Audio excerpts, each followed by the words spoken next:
Straight from the streets of New York City, Porkins Policy Radio. Here's Pierce Redmond. If you like what you are listening to, then definitely subscribe to the YouTube channel. Give it a thumbs up on some of the videos if you like them. Also, leaving comments and ratings on iTunes are also really helpful. And if you want to support my work in a financial sense, then you can always go to patreon.com/Pierce Redmond, where for as little as $1 a month, a single solitary dollar will, of course, give you access to the exclusive monthly bonus podcast. And just in the nick of time, just literally the day before the beginning of April, I finally released the March bonus podcast. So that was on Sunday the 31st, and it was a really good discussion with our good friend and my producer, Chuck O'Celli. We were talking about Counterpart Season 2. Phenomenal show.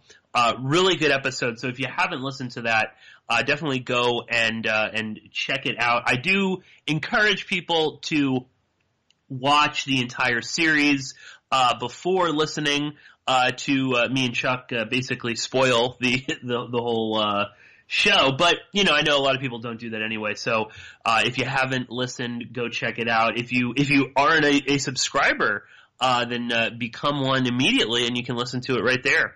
Also, if you want to support me, you can always send a PayPal donation as well. Definitely encourage that. And more importantly, if you really like the work I do, if you like the live radio format, then please go to Ocelli.com. You can click on the donate button, which is in the upper right-hand corner. You can also follow or become a patron of Chuck's on Patreon. So again, if you like what I do, then definitely support Chuck, because I wouldn't be doing the live radio show without Chuck. And I'm very excited and glad to be back doing the live show. It's been a while. I gotta actually be honest, I was not super excited about going back to the regular podcast. I mean, it was nice not having some of the time constraints or whatnot, if you wanted to make it a little bit shorter. But I really realized I don't like doing the just a regular podcast. I don't know. There's something about it that's not as exciting. There's something about being live where you can't really go back and edit things out. I think it's a bit more fresh. You get better. I think a lot of times too when the person you're interviewing knows it's live, you get more out of them. They're a little excited, a little nervous, that kind of that anxiety, that rush of adrenaline at the thought of being live. I think that always produces a better show. Speaking of other changes, not only are we here on Ocelli.com, but you've now, all of you listening live, you are the very first people on the planet to hear the new theme song outside of Chuck and, of course, the composer of my new theme music, who is a good friend of the show, Robbie Martin of Media Roots Radio, MediaRoots.org. I'm going to have Robbie on next week to discuss a great episode he just did on the Israeli art students and ecstasy trafficking and Mossad. But I do hope to chat a little bit with Robbie next week also on the new theme music. I absolutely love it. I know that putting to rest the old theme music was difficult for me. Some of the listeners out there really seem to take it even more, rough than I did. Kind of quite upset, but I think the new theme music, and you'll hear a little bit more of it. We've done some different cuts and of the music that you'll hear later for the outro and stuff. It's really good, and it's like true old school, authentic Italo disco. So big thank you to Robbie Martin for producing that song for me. It's excellent. And maybe I might try to, I'll talk to Robbie about it, but maybe we'll put up the whole song, for download. Or maybe that might be a treat for the patrons. They can get a full copy of the song. So we'll look into that. But I guess without further ado, we'll get into today's episode. I don't have a guest for this first hour, but in the second hour, a good friend of the show, Ed Opperman, is going to be joining me, and we will be discussing, among other things, the, I guess now infamous Alex Jones deposition in the Sandy Hook trial. So we're going to get into that. I think there is some interesting stuff tucked away in there. I did put myself through the full, almost 4 hours of Alex Jones' deposition. But there's some interesting stuff there. We're going to get into that. We're also going to be talking about the recent murder of alleged Gambino crime boss Frank Cali, who was killed by, if you can believe it, sometimes the truth is stranger than fiction, a QAnon supporter. So we're going to be talking about that in the second hour. But here for the first hour, I thought we'd do a nice solo show. I don't do a lot of, solo shows or, solo hour, stuff like that. But certainly I think, we're coming back to the live format. I think it would be fun to do, a little in-depth episode, and on a topic, that is truly fascinating to me and is something that has gotten very little, play in the media anywhere, really. And what I'm talking about is this bizarre raid on the North Korean embassy in Madrid, or just outside of Madrid, north of Madrid. And this was a story that I remember seeing, I think it was Moon of Alabama, which is a great resource for geopolitical news. They were that was where I first saw it. And truly, I was just kind of shocked, because you would think that this would be front page news everywhere, but it didn't really make much of a splash anywhere. We'll get into some of the reasons for why that may be, but quite a sensational story. I'm going to be, there'll be quite significant show notes for this particular episode. This will mostly be coming from a couple of mainstream outlets that reported on it, but also Moon of Alabama, and a few other things. I might throw up some, of course, like Intel News did some good stuff on this as well. But let's kind of dive into this. So on March 13th of this year, El País, which is a very large mainstream newspaper in Spain, I guess the sort of equivalent is sort of like a Spanish New York Times, Spanish Wall Street Journal. El País, some people might remember, was one of the big outlets that got some of the WikiLeaks files back when Assange first uploaded them and was giving them to The Guardian and other newspapers. El País was one of the newspapers that he gave a significant trove of documents to. So on March 13th, El País was reporting on actually a story that they had reported on, I think, I can't remember now off the top of my head, but at least a few weeks before, about this mysterious break-in at the North Korean embassy in Madrid. Or it's sort of like in a suburb just north of Madrid. And they had, reported earlier that there had been this break-in, that there were, masked men that had forced their way into the embassy in the middle of the day. This took place about 3 p.m. Spanish time. And they had held several of the, diplomatic staff that was in the embassy. They held them hostage. They had put bags over their heads, tied them up. There were reports that some of them had been beaten. And then they had sort of made off with some cell phones and computers from the embassy. There was a woman who I believe it's now come out, she was the wife of one of the attachés in the embassy. She managed to escape. She jumped out of the second-story window of the embassy building, screaming, obviously, in a total panic. This got the attention of the various people in the neighborhood who called the police. When the police arrived at the embassy door, obviously they couldn't just barge in, so they start knocking or ringing the bell. And an individual comes up to the door, seemingly of South Korean descent, tells them, no, don't worry, everything is fine. And that's sort of it. They couldn't go in. And shortly thereafter, 2 luxury vehicles with embassy license plates speed out immediately. Right out of the embassy. They found the cars a few blocks away, abandoned. And, then I believe at this point, they entered the embassy grounds and they found that there were all these people bound and gagged. People have been beaten up. So on March 13th, El País followed up on their initial reporting on this because at the time, there was some confusion. I mean, nobody really knew quite what was going on. But El País reported that the CIA, the Central Intelligence Agency, had been implicated in this raid on the North Korean embassy in Madrid, which, for reference, this took place on February 22nd. El País reported that 10 masked assailants had broken into the embassy around 3 p.m. They tied up staff members, as I said, put bags over their head and interrogated them. Various reports had come out that some of the staff members had been beaten. There was also a report, which I'm not sure if it's fully confirmed, but this was coming out of Spanish media, that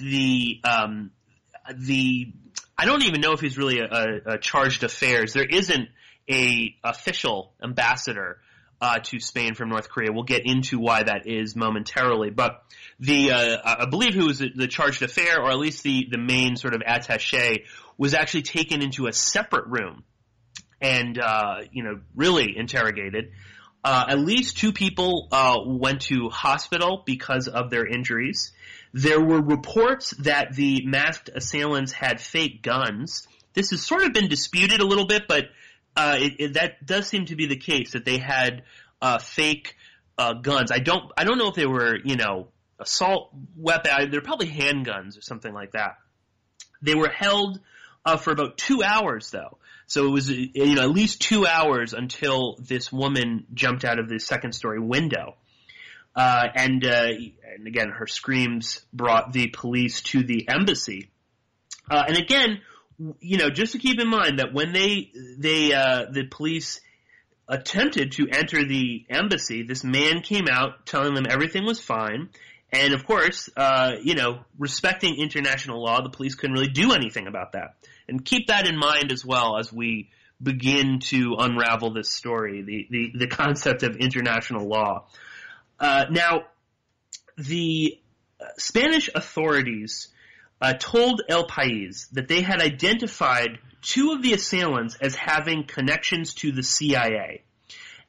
This is from various camera footage, both, I believe, within the embassy and, just outside the embassy, and also in the sort of surrounding area. Again, there's so many freaking CCTV cameras nowadays. That they were able to get hours and hours of material. But and this is reported in El País that 2 of the Spanish intelligence and police, they identified 2 of the assailants as having known connections to the CIA. Now, they believed this so much so that they formally made inquiries about this with the CIA, who, of course, denied any knowledge of this. They denied any involvement in this. Not, surprising. But interestingly, again, in the El País article, and I'm going to link up to this because El País actually, they believed this to be such a big deal that they very quickly printed an English language version of the article. Although the Spanish language version has a little bit more info in there. And I'll link up to the Spanish version if you want to, run it through Google Translate. I'll also link up to, again, some Moon of Alabama articles, where he lists out some of the additional information. But the Spanish authorities, described the CIA's denial as, quote, unconvincing. So they are not backing down from this at all. And they genuinely, as well they should, are pretty pissed off about this.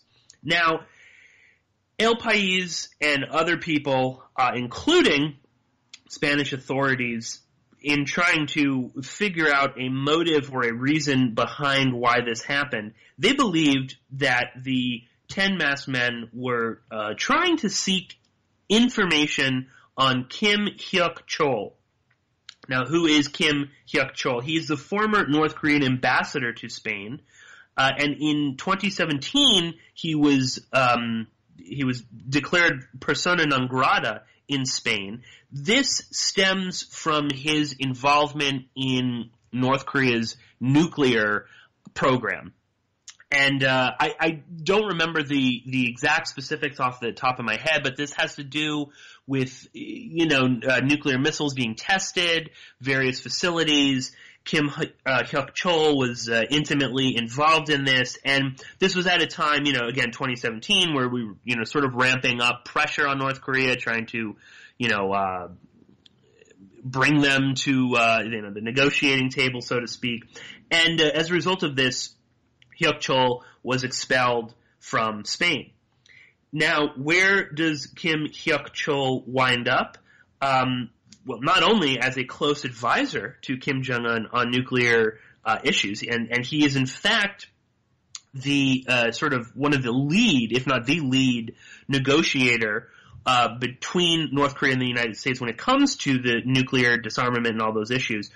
But at the time of this raid, and I hope that, it's hard to dig this out of the memory hole sometime, but this raid took place on February 22nd. This was in the middle of the peace summit or whatever, Trump's second summit with Kim in Hanoi, Vietnam. So, again, just to keep everybody in the loop here to kind of flesh this out, this raid, which is trying to get information on Kim Hyuk-chol, is taking place while Kim Hyuk-chol is in Hanoi, meeting with Trump and others. So, as I said, this was hardly reported on in Western media outside of El País until the Washington Post published an article on March 15th shifting blame away from the CIA. And this is not at all surprising.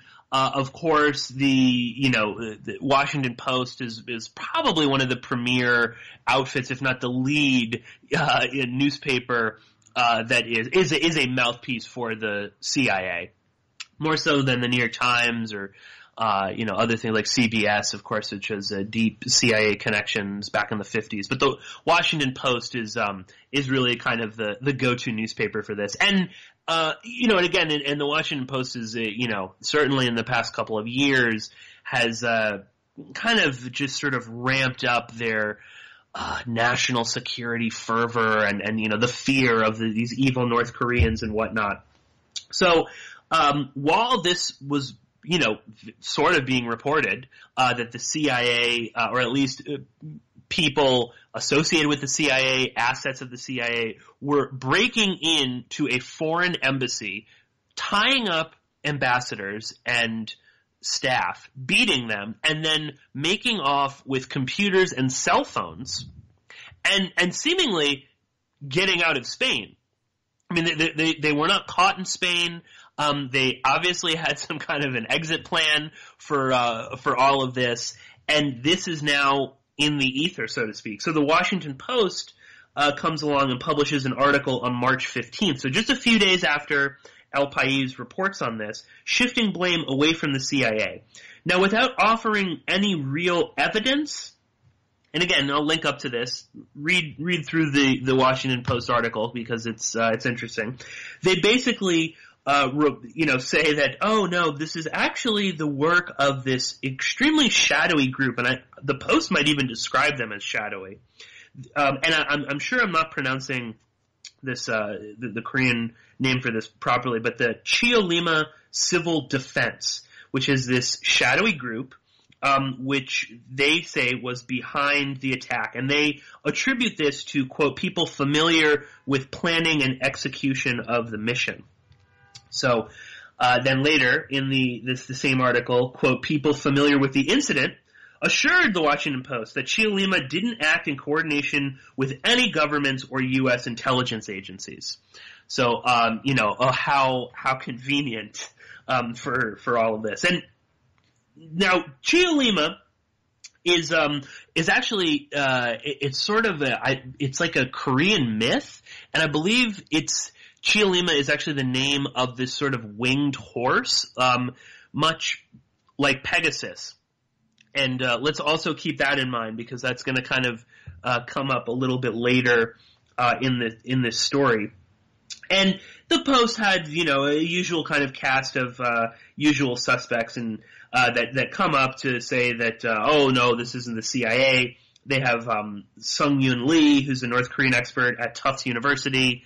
If you follow any stuff having to do with the Korean Peninsula, he's one of these people that is constantly quoted by various Western media, to talk about how evil the North Koreans are. And Sung-Yoon Lee says that, in so many words, I'm paraphrasing here, basically that the CIA wouldn't want to derail the U.S.-North Korean talks, which is sort of I don't buy that for a second. I don't know why they wouldn't want to. I don't think that the CIA is particularly excited about the prospect of Trump and Kim meeting and of peace talks and things like that. So just on its face value, that makes no sense. In the same Washington Post article, it also says that the Cheollima Civil Defense group had video evidence to prove the authenticity of involvement. So now it's important though to note that while the Cheollima Civil Defense group outfit was known by when the Post wrote about this, they were out there. They had written some memos and manifestos and whatnot, but they're sort of described as the kind of like the first armed group working to overthrow North Korea, and they were sort of known at the time, but not all that much. Yet the Washington Post is able to. They're obviously speaking to somebody who's either part of this group or who knows this group to confirm that, no, we didn't work with the CIA. It's just a coincidence. And they don't really address the fact anywhere in the article that you've got Spanish intelligence saying, well, we're positive. We're 99.9% sure that at least two of these guys have connections to the CIA. And that shouldn't be surprising. That they would be able to ascertain that all countries, spy on each other. Any good intelligence agency in any country knows what other intelligence agencies are doing. And also keep in mind that, especially a country like North Korea, they're going to keep an eye on that. That's certainly going to be of interest to them. Especially considering that, Spain is a Western country that, houses an embassy. To North Korea. So again, you're going to have other countries that have an interest in understanding what's going on in that embassy. So obviously South Korea, the United States, Canada, any of the big Western allies that despise North Korea. And on top of that, of course, this is the former embassy of an extremely important individual who was intimately involved in the nuclear program. So keeping all of that in mind, the fact that Cheollima, suddenly, talking to the Washington Post is extremely interesting. So let's back up a little bit, because we should note that Cheollima has now since. I'm sorry. Let me jump back a little bit, because on March 20th, Cheollima, through their official channels, I think this is mainly like through a website and possibly like an Instagram account, they released a video showing a blurred individual smashing pictures of Kim Il-sung and Kim Jong-il. And they with this little it's in Korean, and then there's a English subtitle below it. Quote, recently on our homeland soil. And they did, formally admit that they were, or claimed responsibility for this armed raid. Then they produced this video, evidence of them smashing pictures and whatnot. And suddenly, the temperature in the room rises quite a bit.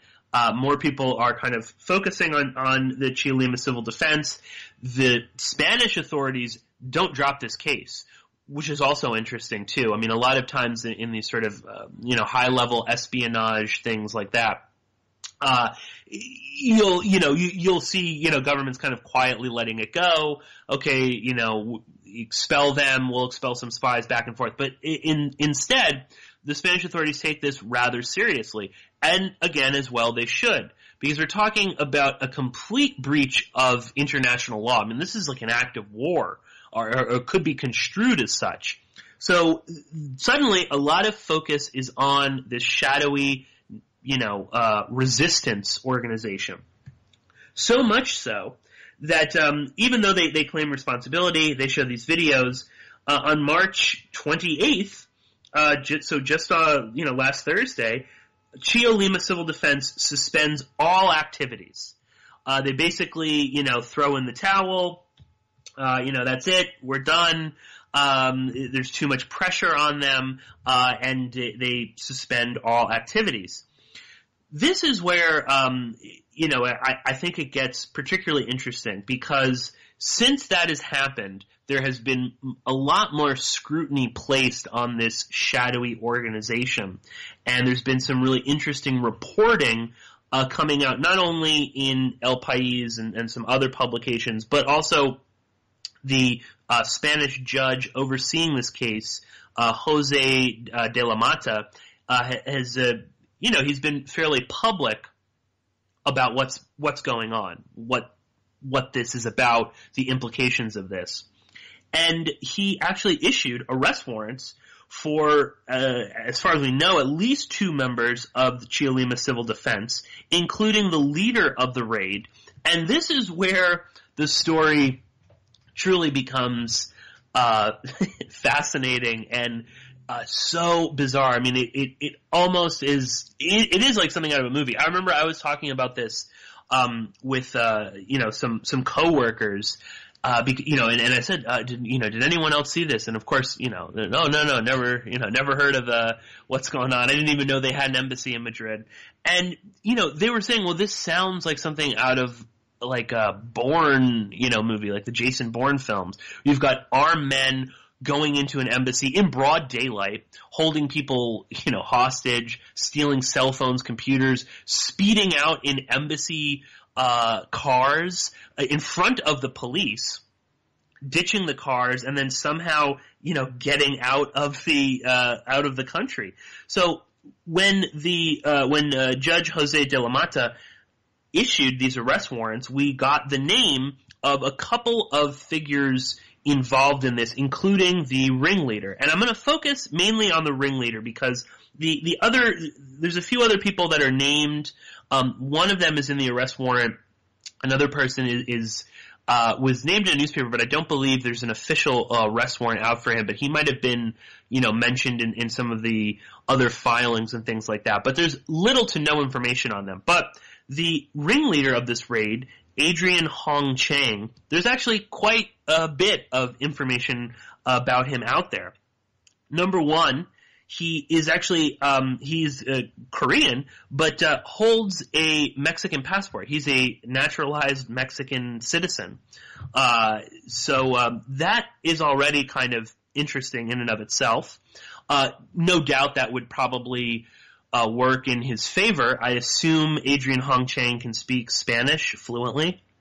So if he has to go, up to the Spanish police to tell them, which we should know. I mean, they're claiming, the judge and whatever, that it was Adrian Hong Chang who went up to the door to tell the police that nothing was going on. Don't worry about it. Go back about your business. Presumably, he spoke Spanish. Now, the story gets even stranger as we enter into Hong Chang. Hong Chang, it is now being alleged, actually wasn't in one of the two getaway cars. Instead, he jumped over the back wall along with another one of the assailants. They ditched their fake weapons. It's now pretty much all, confirmed that they did have fake weapons. Police found fake arms. And then, I don't even know what to think about this. He called an Uber. He called, the rideshare company. He called an Uber, and got in this Uber, and he escaped. And we'll come back to the Uber thing in a moment, because it's super bizarre in and of itself. But again, just picture that too. You're jumping over the wall of an embassy. You know that there's police out front. You've got other members of your team speeding away in stolen cars. He, ditched his stolen guns. I don't know if Hong Chang had cell phones or computers on him. Probably not. But all the same, then he just casually calls an Uber, gets in the car, and drives away. Now, on February 23rd, it's now being reported. Again, this is from the arrest warrants. Then on February 23rd, Adrian Hong Chang flew to the United States. So again, he easily gets out of the U.S. When he lands in the United States, they allege that he then contacted the FBI, offering to share material and videos. Now, when the FBI was asked for comment on this from news outlets and whatnot, the FBI gives their non-denial denial, but they basically say that the FBI can neither confirm nor deny any, if they're investigating something or they're looking into something. So, basically saying, yeah, obviously we met with him, but we're not going to tell you. I mean, that's how I'm reading it. And again, it seems fairly upfront that this is what happened. So he's escaping, going to the FBI, possibly sharing material and videos. And then, again, with the timeline, then they release some of these videos publicly. Very interesting. While in Madrid, Hong Chang also applied for a new passport with the Mexican embassy. And this has got to be one of the most bizarre aspects of this case. I'm sure Chuck will laugh at this as well. When he called that Uber, right? When you create an account with Uber or any of these, Lyft, Juno, any of the ride-sharing apps, you have to give a name. The name that Adrian Hong Chang registered his account with is Oswaldo Trump. So this is the name that, this is when this Uber driver in Madrid came to pick him up. Are you Oswaldo Trump? So much kind of to quickly unpack there. And again, I'm not like a JFK expert or anything like that, but obviously Oswaldo is, that's a reference to Oswald. It's interesting too that Adrian Hong Chang went to get a new passport at the Mexican embassy.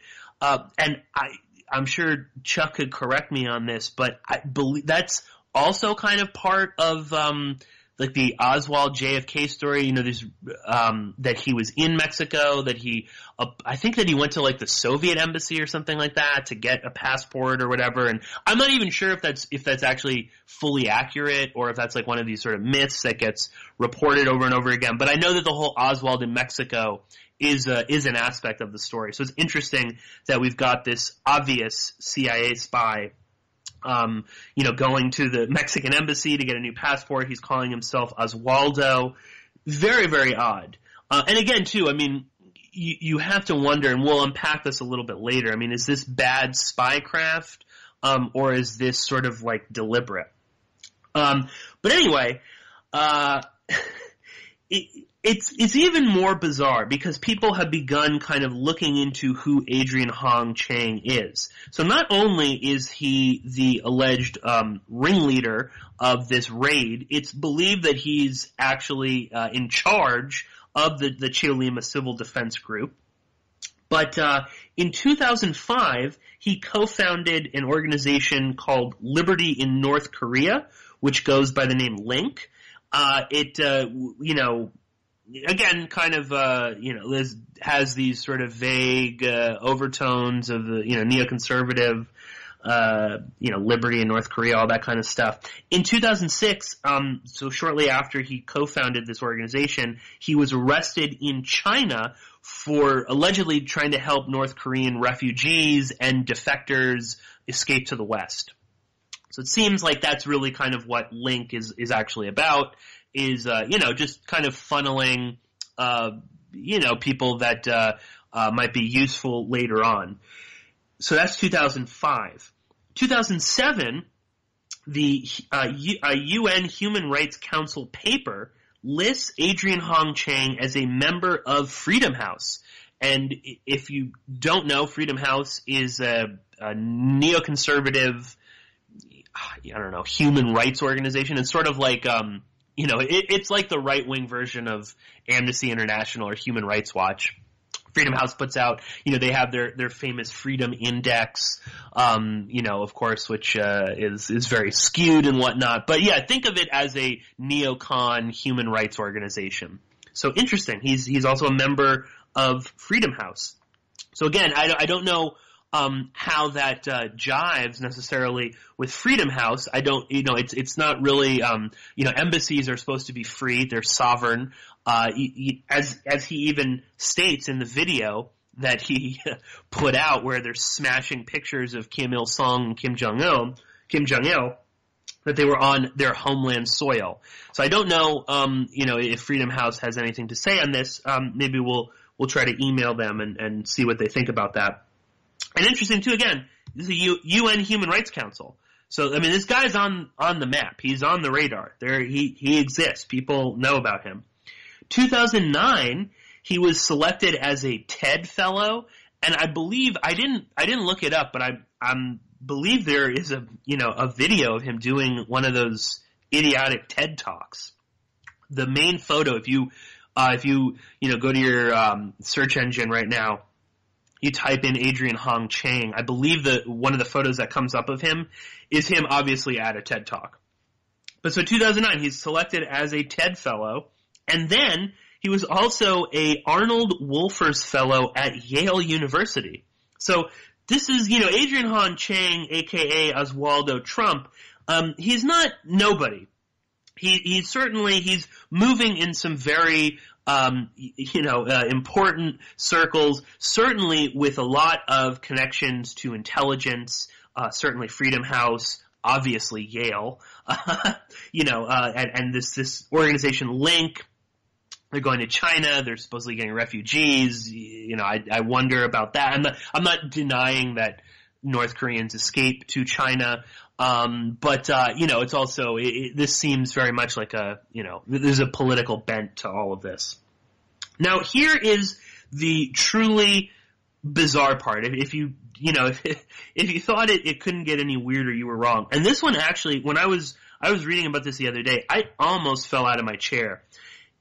And this is from multiple news sources. We'll link up to this. It's even listed on his Wikipedia page. So yes, Adrian Hong Chang has a Wikipedia page. I didn't check it. It'd be interesting to look about, when was this updated, or does this mention the raid? When was this even posted? So that's something, maybe the listeners could check that out and send me an email. We can talk about it maybe next week. But on his Wikipedia page, without any citation, I'll note, but I did find this reported in other outlets. 2011, Adrian Hong Chang, where was he? Well, he was in Tripoli, Libya, during the NATO war against Libya. And he had built this operation that purported to have transported 15,000 Libyan civilians out of Libya to Jordanian hospitals for treatment. Now, again, when I first saw this, it was they're transporting civilians. I saw other things. I don't know how much we can trust them, that these weren't all civilians. Obviously, they probably weren't. The rumors that he was, working with the NATO-backed rebels. And there's a little bit more to this Libya connection, which gets more interesting. But Adrian Hong Chang, same time, 2011, same time frame.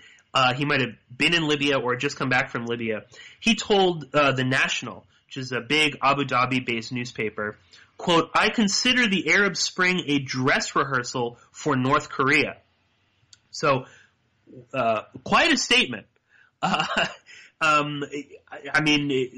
This is, which I think should kind of speak volumes to who he is, what he's about. And I think that also kind of, again, I don't think this is like sloppy stagecraft or whatever. I think this is very deliberate. He's saying that, the Arab Spring is a dress rehearsal for North Korea. He's just come back from Libya.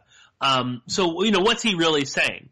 That, we can use, Western NGOs with various connections to the National Endowment for Democracy, the National or the Republican Institute for Democracy, all of these CIA-backed entities. We can use them to foment some kind of or to latch on to people with real grievances in Arab countries, use that in order to enact some kind of change. Or more importantly, I read that quote, again, coming out of Libya, that's really what he's talking about when he's talking about the Arab Spring being a dress rehearsal for North Korea. You start something, maybe it's legitimate or semi-legitimate, and then you kind of push and push and push. Then you get, whatever, jihadis, some kind of violent rebels. You pretend like they're all freedom fighters and, that they want to be the George Washington, Thomas Jeffersons of, Libya, complete with, slave trading, black Libyans. And you give them NATO air support. I think that's exactly what he's really saying to The National about what should be done for North Korea, and how to go about enacting this sort of change. So very interesting. It's also among some of the reporting that's being done on this, and again, this is taking a bunch of this from the Moon of Alabama, which has done some really good deep dives on Adrian Hong Chang. He's listed in various things, because Hong Chang would, he would write articles, he would be quoted by the media, he would give TED Talks. And one of the things that they listed him as, it was the managing director of Pegasus Strategies LLC. So again, the Cheollima is the Korean myth of a Pegasus like horse. And here we go. He's the managing director of Pegasus Strategies LLC. Now, when I saw that, I convinced myself, I've heard of Pegasus Strategies. And I don't know if that was like totally accurate or if I was mixing things up. But it sounded like something I'd heard before, like some kind of like risk management, consultancy firm or, a mercenary firm or some kind of, political risk, something like that. And there are in fact a couple of different companies under the, Pegasus Strategies name. But, none of them list Hong Chang. So I don't know if that's a real company, if that's he's just using it. And it really kind of goes to show you that you can have an individual like this who's at Freedom House. He's a fellow at Yale. He's given TED Talks. He's going to Libya and flying out 15,000 people. Again, no explanation of how he does, is he hiring planes?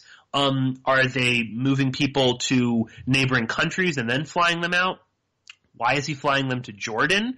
For medical help and things like that. I mean, there's no real explanation other than just that he did this. But he's doing all these things, and then nobody is looking to see, well, is he actually the managing director of this Pegasus Strategy LLC. Again, there's the complete lack of, due diligence when it comes to, not just the media, but, all of these various institutions that are employing him, seemingly.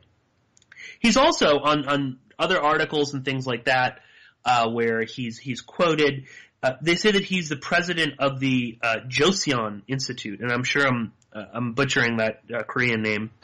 But now, at the time that the Moon of Alabama blog posted an article about this, he had gone to the Joseon Institute, and on the advisory board, it listed just I think 3 people. One of them is a former prime minister of Libya after Gaddafi, so obviously a NATO puppet. The other was a former prime minister of Mongolia, and then also a conservative British MP, Fiona Bruce.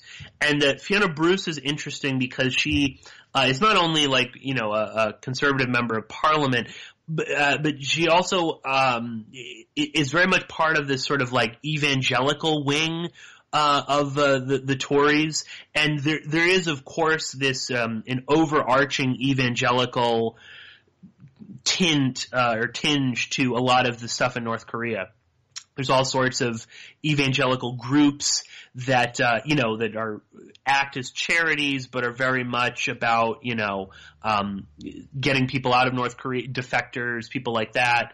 They're not doing that out of an altruistic Christian mentality. Again, it's highly political. So it's interesting that Fiona Bruce was on this advisory board. But at the time that Moon of Alabama was looking at the website, there was something like 22 positions that were open that the Joseon Institute was, inquiring. Oh, is anybody interested? So, again, is this even a real organization? Now, in the post about this, of course, he links to Joseon Institute. When I clicked on it yesterday, it brought me just to a big blank white page on, not to the, the homepage or anything, just to a big blank white page. And there was a little thing that said enter password, and then there was a little bar underneath where you could put in text. I don't know if that means it's shut down. I've never seen something like that before. Very odd and bizarre. If people want to check it out, as far as I know, that webpage no longer exists. Probably much like the Joseon Institute. Now, here is where we add the final layer of, strangeness to all of this. Leo Wolosky has been retained as the legal counsel for the Cheollima Civil Defense Group, and presumably Adrian Hong Chang. Now, who is Leo Wolosky? Well, he's a former National Security and State Department official.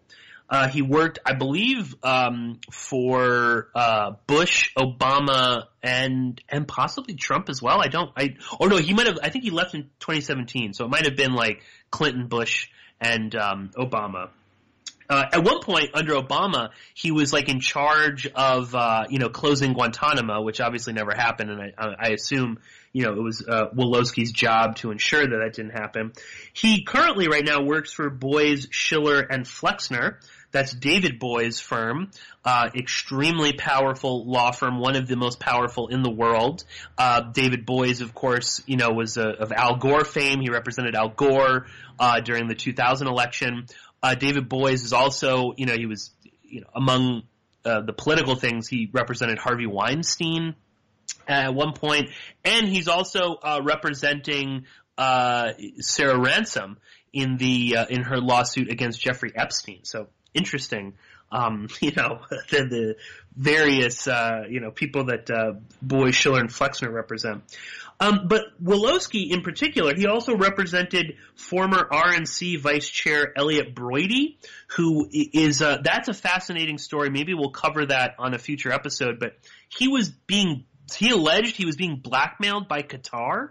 Again, former RNC Vice Chair. There's a whole thing with Broidy. Very interesting to look into that. He was also represented United Against Nuclear Iran in a very important defamation case The UANI is absolute kind of, it's a CIA affiliated organization, or certainly is backed by the CIA. In that particular defamation case, Wolosky used this concept called gray mailing, where he basically, and he's done this before in other cases. He does a lot of national security kind of cases, where basically he says, listen, if you don't kind of drop this or settle this, my client will release important national, they'll release important national security information. They'll basically, they'll name names. They'll drop secrets and things like that. And also, Wolosky was the co-lead counsel for a group of 9/11 families that sued Iran, and they got this multi-billion-dollar judgment handed down by you want to talk about kind of crooked, everyone loves the deep state. The judge involved in that is certainly, of that ilk. Totally bogus case, absolutely meaningless. Iran had nothing to do with 9/11, and they're not going to. They said that they're not going to pay this multi-billion-dollar judgment that was handed down without, Iran never gotten a chance to represent themselves.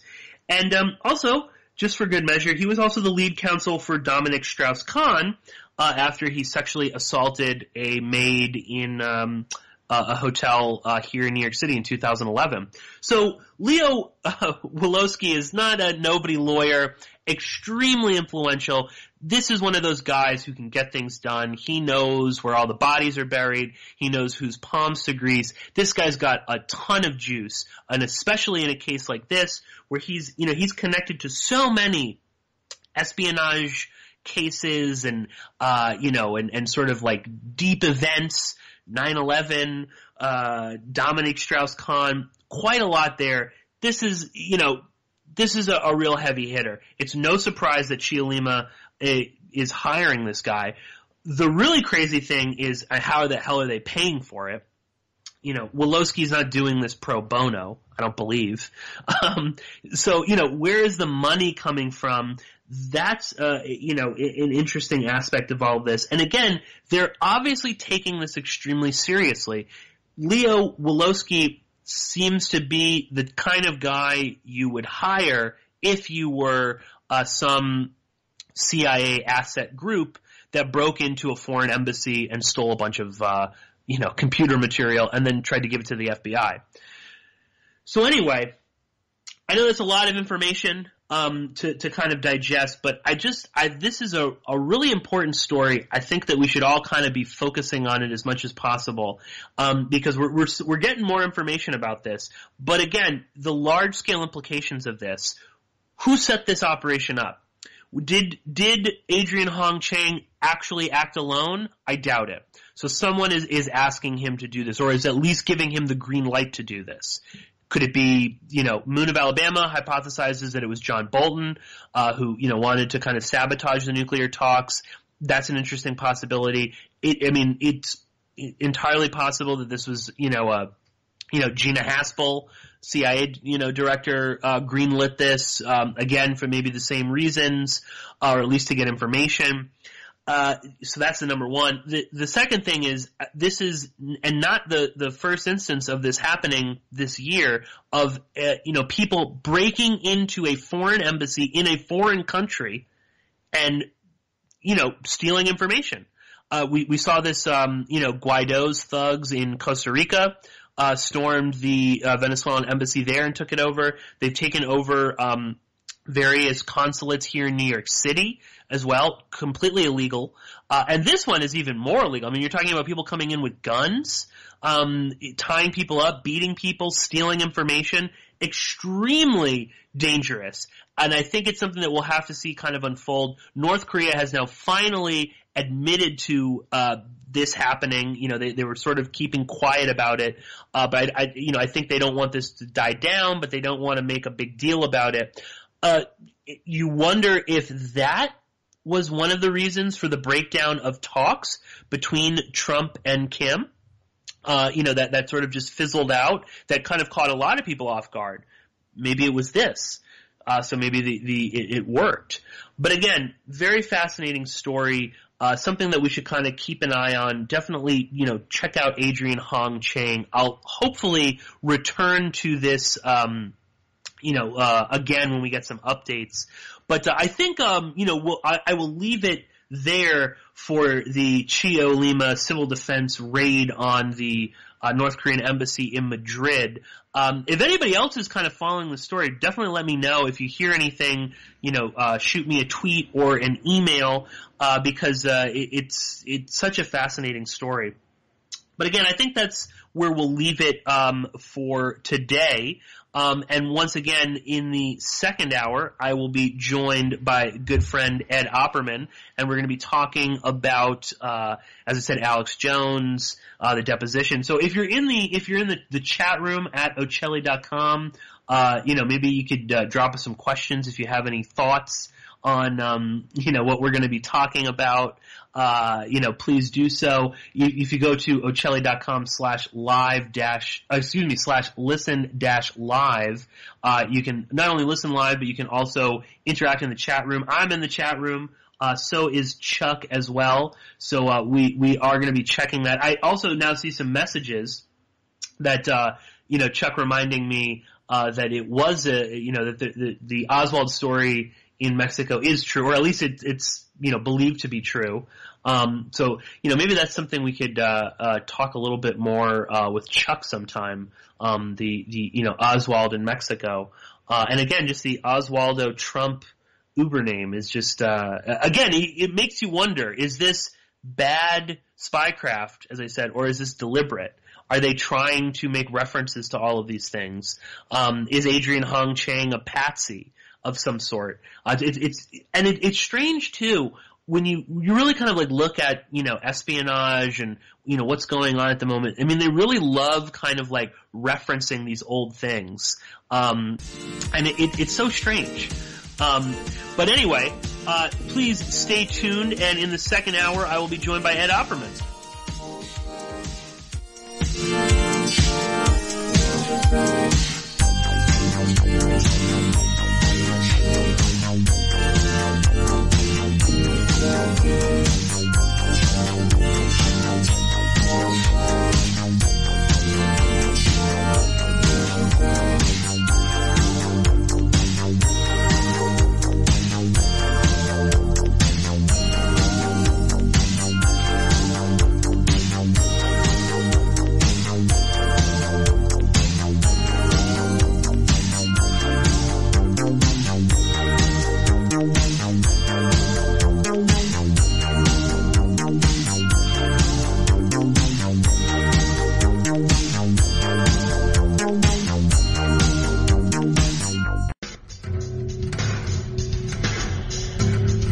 WallStreetWindow.com. Gold, silver, the stock market.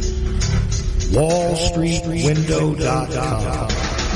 The brilliant author of The War State brings you exclusive reports about the big changes upcoming in the markets.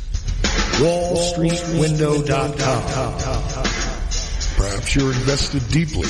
Perhaps you're not in deep enough. Maybe you're thinking about getting started. WallStreetWindow.com. Michael Swanson, the brilliant author of The War State, understood these trends professionally for many years, and now he gives you the benefit of his knowledge. WallStreetWindow.com. Go there now. Go there now. Go there now.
entertainment, and more. You will learn something, children's. Ocelli.com.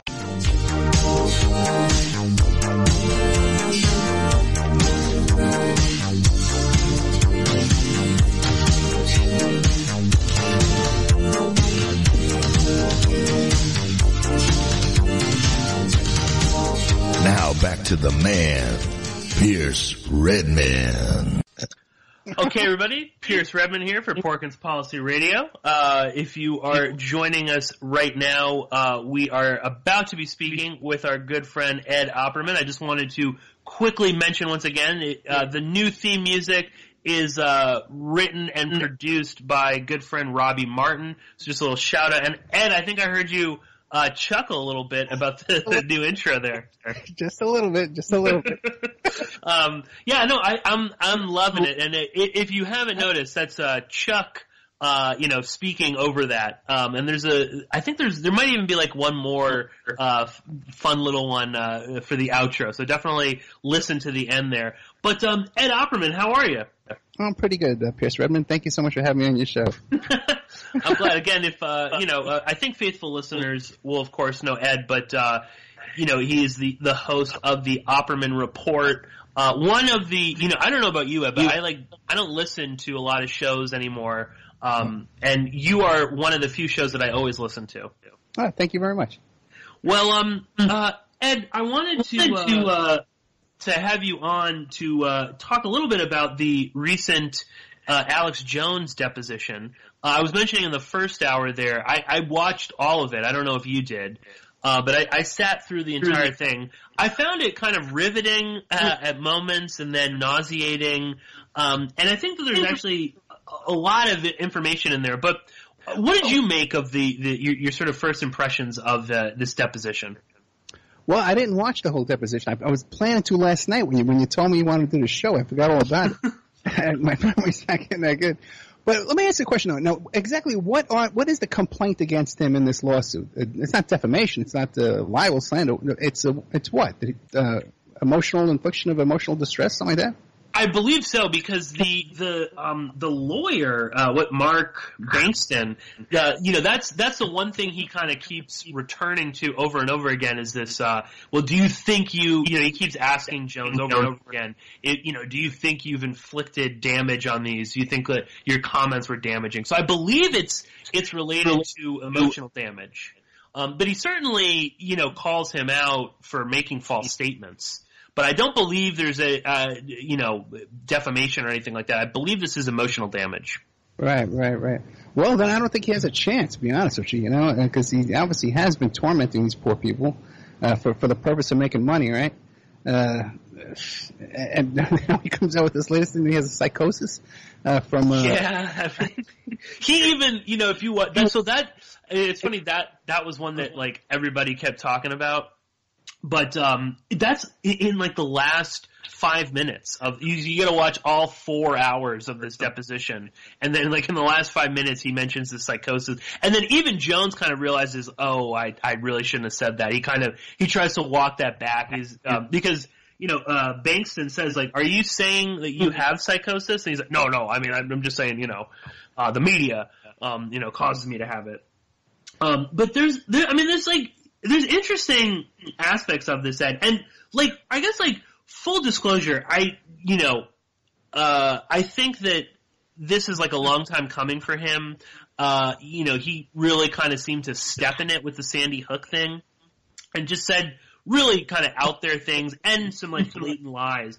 And I do think that we have a responsibility as radio hosts or producers of media. We have a responsibility to be careful about what we say. And also, we do have some, we're responsible to an extent to what our listeners do. That's one of the other things in this deposition, or some of these, there's some woman, I didn't even know about this, in Florida, who I guess was stalking a bunch of Sandy Hook parents and, went to city council meetings harassing them and saying that they were all murderers and things like that. This woman's actually barred legally, from watching InfoWars anymore. I guess that was what kind of, caused it. Yeah. So, it's interesting. And I don't know, just Ed, what are your thoughts on the your listeners doing kind of crazy things? Because I'm sure you've had some kind of out there listeners.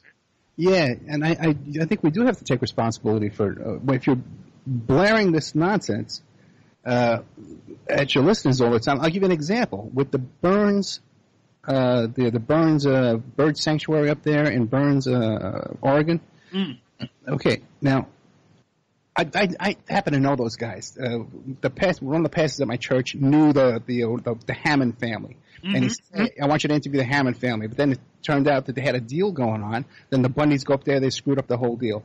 But some of the guys the last guys holding out up there at the sanctuary said the reason why we held out is because we were listening to these internet radio shows and they were telling us that reinforcements were coming up to back us up.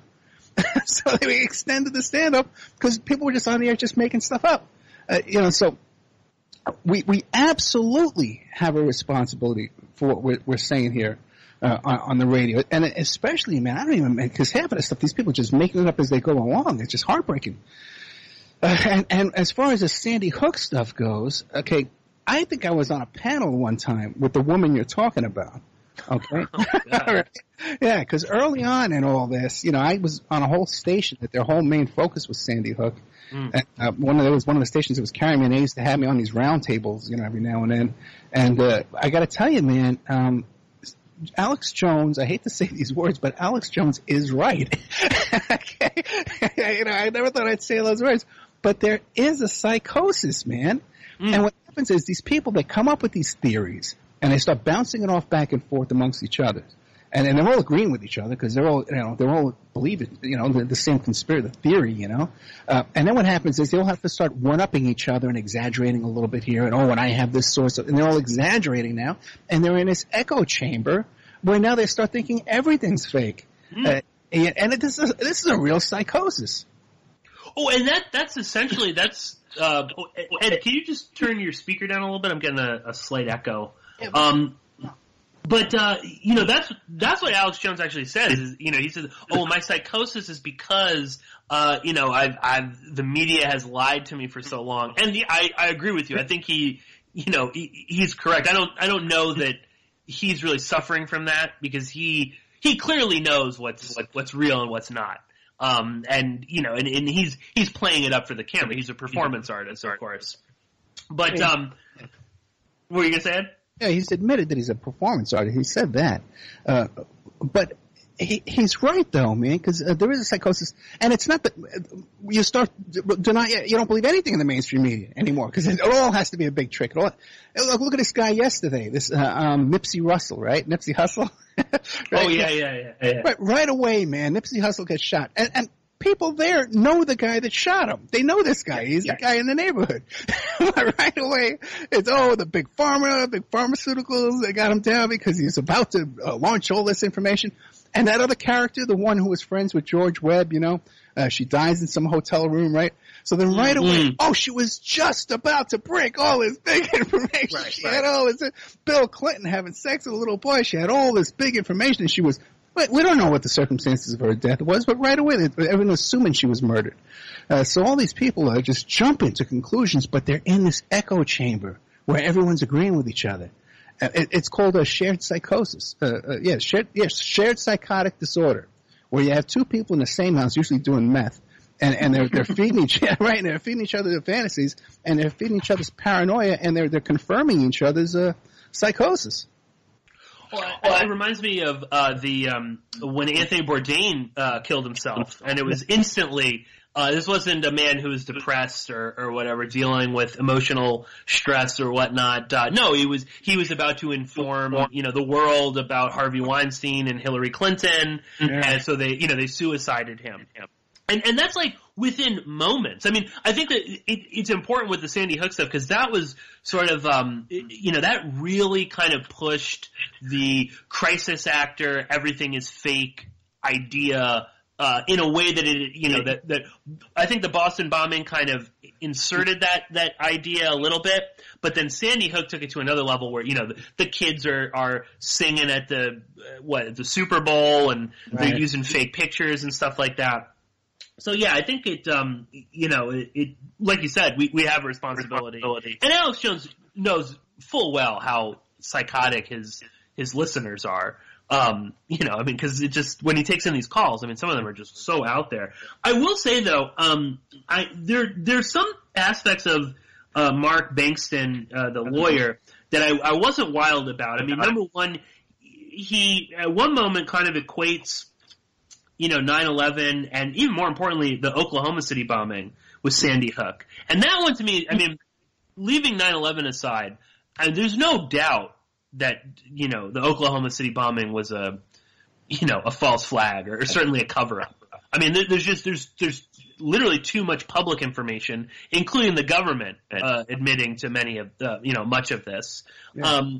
So that to me is the one kind of dangerous aspect of it. And to kind of play a little devil's advocate here, I do wonder if, will this be used against conspiracy theorists or other people like me and you? Yeah, I think it will. And like you said too, like with OKC, you got all these informants and all these agents and guys running around. With Boston bombing, you got this guy Ruslan, living with, witnesses falling out of helicopters, right. They're getting shot in interrogation rooms, like one after another. This stuff's going on. Like there's just so much shenanigans, and to apply that into something like Sandy Hook or these other school shootings and other events, it's just, and even this guy Nipsey Hussle here, just like you said, man. No, it's a little dangerous. Like I don't know if you saw it, but there's like a whole section where between Alex Jones and Bankston where they're referring to the I'm sure you've seen it on YouTube, the Charles Jaco CNN report where from the Gulf War where he it looks like he's on a blue screen and listen, I remember when I first saw that I was like shocked. That, oh my God, we caught them finally, and it was one of those like, oh, I couldn't believe nobody else saw this, right? Like you're the only person to realize it's a blue screen. Now, since then, I have seen other pictures from the hotel, the Dalan Hotel, where it is just, there are blue walls on the roof. And, there are pictures where you see all of the various news outlets, they built these little, stages for the reporters to stand on, and there are these like blue walls. So I don't think it was actually like a blue screen thing from, Atlanta, which is what Alex Jones has alleged. And he's not the only one.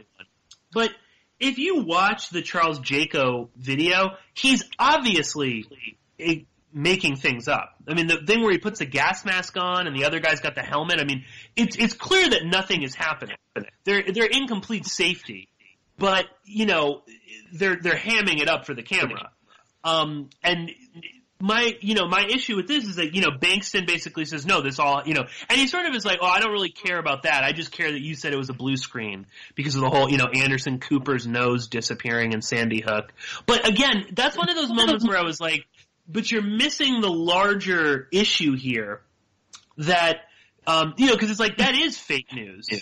And the other issue I had with Bankston, I'll throw it to you, Ed, for your kind of thoughts on it, is, he does make it sound as if, like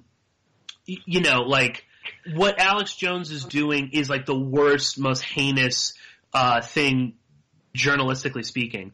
Whereas on a daily basis, yes, Alex Jones lies on his broadcasts, but every news outlet in America lies routinely. You've got these, you got people coming on, national news, international news, politicians lying through their teeth. So it's like those, I do feel as if it is slightly a slippery slope where, they're going after him because he's super easy, but, like, are they going to take, other people like, Alex Jones constantly talks about the, WMDs in Iraq and, the incubator babies and all that stuff. I don't see them being deposed, those sorts of journalists. So I do think it's a slippery slope. I'll throw that to you, Ed, if you have any kind of thoughts on that. Well, a couple of things. One is the news definitely does stage things for entertainment purposes. And I don't blame them for that. You know what I mean? 100%. Like there was a friend of mine was friends with the local Democrats here in town, and they were doing a segment on high gas prices. So they had her come down and stand by the pump, and they walked up to her like she was pumping, and they interviewed her for the show, And also, too, another interesting thing, too, is about these blue screens and stuff like that, is I've seen, like here in Vegas when they have the conventions in town or the debates are in town and stuff like that, and they have those big tents on Las Vegas Boulevard, where you see the commentators doing the news from the Las Vegas Boulevard on the corner. There's a tent there on the corner with a camera, but they're really up in some studio someplace with that just behind them. They're not really outside. Right, exactly. Yeah, and that stuff probably, again, that happens on a daily basis. And those are sort of trivial, like someone at the pump. Whatever. They do, all news outlets do that. But, it's like the larger scale kind of like cover-ups and lies and especially when we were talking about in the first hour, this CIA-backed operation to raid an embassy in North Korea. And obviously, the Washington Post is asked to publish some puff piece saying that, it never happened, it wasn't the CIA. They know they're lying. And in that case, I mean, you're talking about they're lying about the CIA breaking into a foreign embassy. To me, that is slightly larger than some of the kind of crazy stuff Alex Jones says. But I don't want to like sound like I'm coming out too much in favor of him. But I do, I do think that he has a point, or there is a point to be made about some of this. But beyond that, though, he is a full-blown lunatic. And, I mean, there are moments in the deposition where you can tell, like, he'll ask him a specific question about a broadcast. And, where he says, well, you said you had a CIA source. I mean, the big one, and you've seen this firsthand, Ed, like the Stephen Paddock and the Vegas shooting, where he's asking him, well, you said you had CIA sources that gave you information.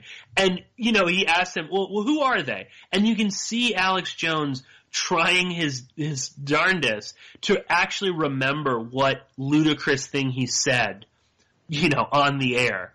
And he doesn't have a clue. And he also talks about that he signed an NDA with some sort of source on the Vegas shooting.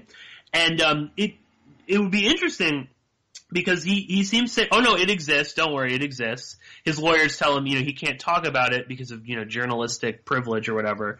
But it'll be interesting because I think Mark Bankston might try to get that NDA, or at least, get whatever, just to prove that it exists. So it'll be fascinating to see that. The other interesting thing, and then we can kind of move on, is oh no, go ahead, Ed.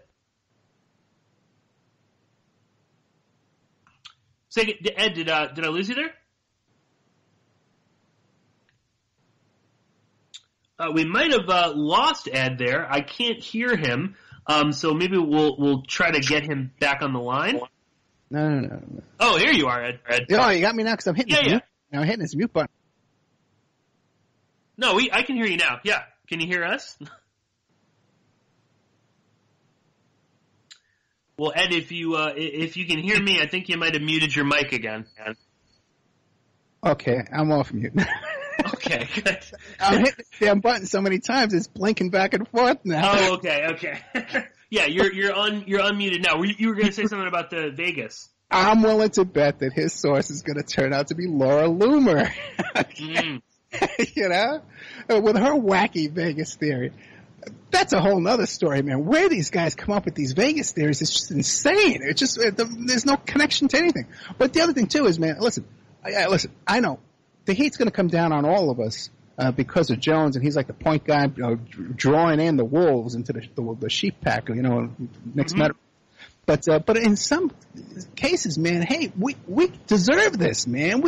Something's got to happen here. We can't continue with this craziness because people are going crazy from this. If you watch YouTube comments, these people are half out of their mind. And they believe anything, the most wildest, craziest things you hear in the world. And some of these people, they got 20,000, 50,000 hits, 100,000 hits, and people are commenting away. They agree with everything they're saying. Alternate dimensions, traveling to other planets, to time travel. That's like the most crazy stuff you can hear. Something has to police all this. It can't be the government, but someone has to take responsibility. of what's going on here, because it's really getting bad. Well, and you know what it is too. It's the fact that so many of these kind of whack jobs that are listening to this stuff nonstop. I mean, then they're actually now for the first time. I don't know if it's like the first time ever, but certainly in a much more in your face sort of a way. They're kind of acting out some of this stuff. I mean, you look at the guy who goes to Comet ping pong, and he's going to save the children by unloading a couple of shots into the floor. That guy near you, Ed, right by the Hoover Dam, who was listening to QAnon so much and wanted some documents released. So he built this like little minivan tank, and he had guns out and he was shooting. I mean, yeah, it is getting to a point where like I think there, like we said, there is this sort of responsibility. And also too, it's just also just the mere fact. I think this is like a great sort of like teachable moment with Alex Jones, is that while yes, we should be allowed to say whatever we want, and in fact, we are allowed to say whatever we want. And don't be, don't get too confused with this. Like Alex Jones can say all sorts of horrible stuff about Sandy Hook, but you still have to be fully cognizant of the fact that you can say whatever you want, but anybody can sue you for saying whatever you want. I mean, that still kind of exists. And there's so many media producers out there that say absolute lies, like stuff they know to be totally false, or maybe they truly believe it. But you say it about the wrong person, like in this case, the Sandy Hook parents eventually got together and decided enough is enough. Then you got to lawyer up. You got to be prepared for that. And I think that it is like a wake up. I hope it's a wake up call. Although you can just sort of see so many of his people that like Alex Jones or like that particular media, they're just going to double down. This is an attack on the First Amendment and whatnot. And I don't think that holds a lot of water. He can say whatever he wants, but he should be prepared to do legal battle. I don't know that that's some sort of an infringement on his rights necessarily. I don't know. I might be totally wrong. I might be getting a lot of people, pissed at me. One other quick thing, Ed, is there, and I don't know if you saw this, but it would just be something interesting. There's a lot of like direct questions about InfoWars LLC, and that might be one of the really kind of fascinating things to come out of this. But Alex Jones, he asked the lawyer asked, did you take money from InfoWars LLC, and has InfoWars LLC ever had any money? And Alex Jones's lawyer just pops in and says he instructs him not to answer because of the privacy concerns of him and third parties. And Alex Jones can't even answer what InfoWars LLC is. He doesn't. He says, I think it's inactive. He doesn't remember when it's formed. He doesn't even know if they have an office. Quickly, anything kind of on that. I mean, I know that it's sort of like follow the money, but I'll be interested if you have a take on what InfoWars LLC is. And maybe they set it up to pay off Stormy Daniels. Good question. He would, he doesn't know if they have an office. Well, that's what he says. Yeah, he's like, I'm not sure, and then he's like, I don't want to answer incorrectly, so I just won't answer. Very bizarre, but as sort of a segue to another thing that I wanted to talk with you about. Again, we're discussing we have to be careful about what we say because there's a lot of nut jobs out there. A lot of people, that listen to this sort of media, they consume it endlessly, and then they kind of act out some crazy stuff.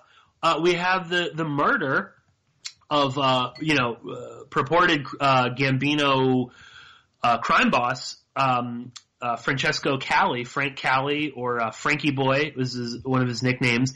He was just murdered in your old borough of Staten Island, Ed. And it appears that he was killed by a conspiracy theorist who was a QAnon supporter. And I am going to have on Christian Cipollini. You had him on your show recently. And I'll have him on, and we'll get into this some more. But Ed, just to prime the listeners for that particular interview, tell us a little bit about this particular murder, because it's so fascinating, and again, it kind of links to what we're talking about here. And a great segue there. That was masterful. You turned into the Johnny Carson here, but isn't it? What do you call it? By the way, my sister had a house in Toad Hill, and my mother had a house in Toad Hill, right across the street. My parents and my sister lived on Toad Hill Road. A fascinating situation, right? You hear this story about there's a big mob hit on Staten Island. This young guy, my age, 57 years old. I mentioned to you, I think I mentioned to you, right, that I knew his father. His father was involved. His father was involved in the Pizza Connection case back in Brooklyn. Oh my God, what was that? Like 1980 or something like that? 1981, 82. And his father there was a lot of people who had an interest in the case. They weren't indicted or anything like that. They were still free walking around, but they had an interest in the case. They knew everybody involved. So when we were playing the recordings and doing the transcripts, they would come in to listen to things and say, oh, no, this is what he's saying. Oh, no, he's saying pepperoni. He's saying pepperoni. Quickly, Ed, for the listeners, what is the Pizza Connection case? Oh, man, it was this huge case back in the 80s. These guys from Italy were allegedly smuggling in heroin and distributing it across the country through pizzerias. They arrested a bunch of guys. Some of these were like chain pizzerias too that they arrested, chain pizzerias, and it was one of the biggest cases involved the police in Italy and the prosecutors in Italy, and Giuliani was involved. And that's right. Yeah, biggest cases that they organized crime cases that they had. And our role in that case, besides other things, was basically to listen to all the wiretaps, all the FBI recordings, and do our alternate transcript. What the police said they had one transcript, we would do our transcript. And we had the guys right there. So, we knew what they were saying. Right, exactly. Yeah. It wasn't always pepperoni. Of course, sometimes it was cheese. Sometimes it was sausage. Anyway, but so that was Frankie's father. And interesting, too, because I don't know if I've ever met this guy. I don't think I have. Okay, but he's exactly my age. It would be hard to. But then again, you meet so many people, you don't get their names and stuff like that. Mm-hmm. I knew his uncle too, John Gambino. I told the story on the show. My only connection with him was we had this guy we worked with, who was always dropping his name every 5 minutes, and he was like this kind of sleazeball guy who would take advantage of these women and take their money and tell them he was going to make them a loan shark and put their money. That's right. Yeah. Rip off their money from them and stuff like that. So yeah, sleazy stuff. When this happened, when this guy got shot, you start getting all these phone calls from people, from the old days and stuff like that. Hey, what do you know? What do you hear? And everybody who's my age, or older than me, looks back at that whole lifestyle and those kind of people is just with disgust. Just any kind of fascination we had growing up with The Godfather and Wise Guy and Casino and those kind of shows and stuff like that, is all gone as far as I could tell. I think the whole glamour has totally worn off with this bunch because this guy Frankie was involved too in some major smuggling operations. That seems to be his talent. It was overseas drug trafficking, international drug trafficking. So right, because he actually has like direct ties back to Palermo. Right, through his father, right, and all those other guys with the stuff, with the thing. But what do you call it? So anyways, he gets shot, and it turns out that this guy, I forget his name, Michael Anthony something. What was his name? Comello or something like that. Something like that. I didn't write it down. I'm sorry. But I was just mentioning him, talking about it, and a friend of mine from Staten Island who used to work for me at the Beeper Company says, "Hey Ed, man, that's a so and so's neighbor for 10 years." The other person worked for me too when they were in high school, a little kid. So I contact them and I get the whole story. I sent you the transcript, and it turns out that they lived next to this kid for 10 years since he's 10 years old. They moved away now; they're not on Staten Island anymore. And although they said he had a lot of problems, a lot of mental issues, they might have had ADHD.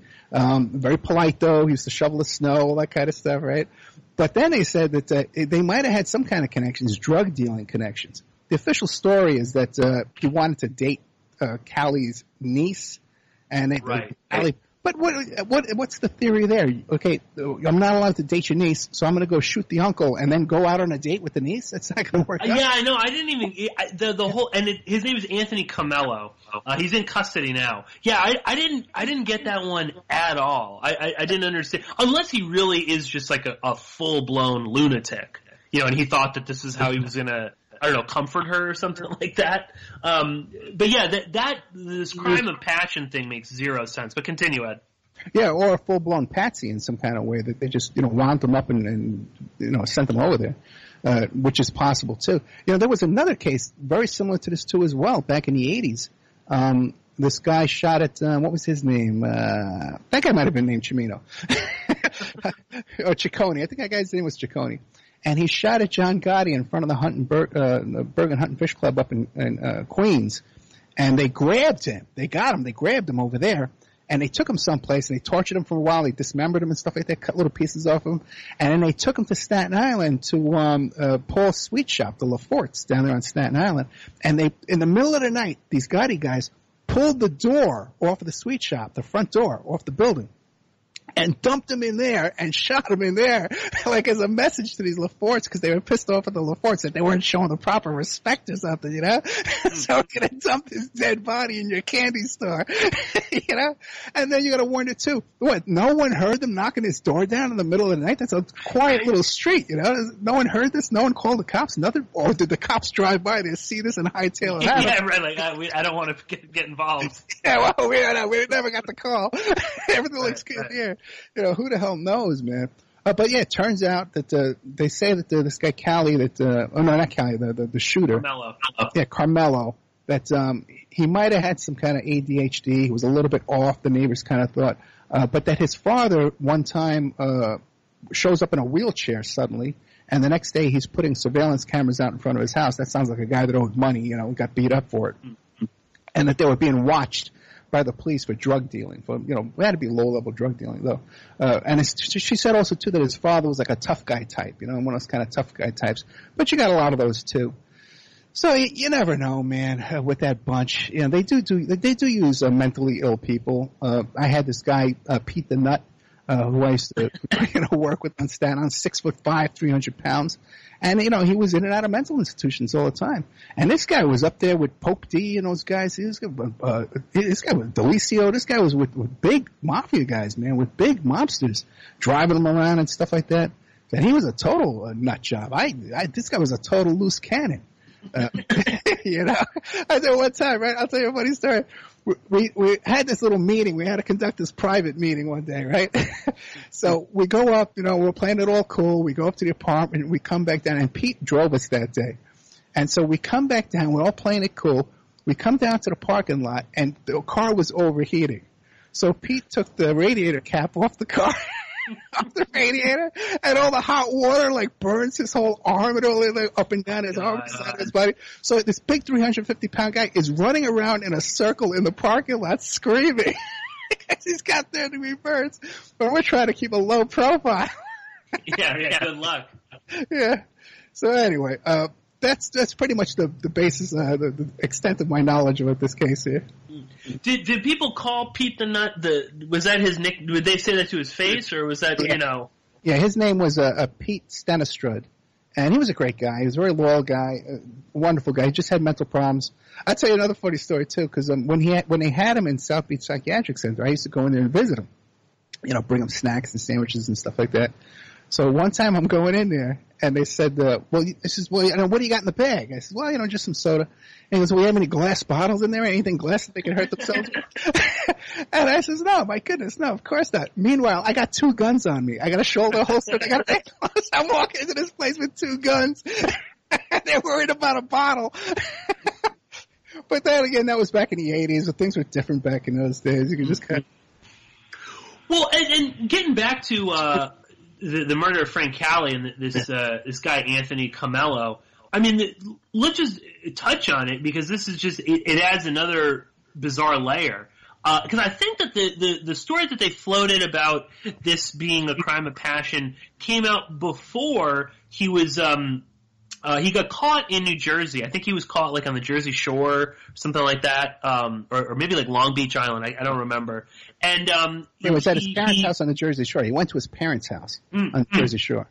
Right, and then so he is arrested in New Jersey, and then at the extradition hearing to send him back to New York, he looks kind of crazy. He doesn't look like somebody you'd want to be stuck in an elevator with or something like that.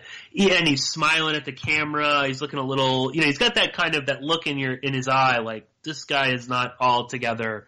He's not with it.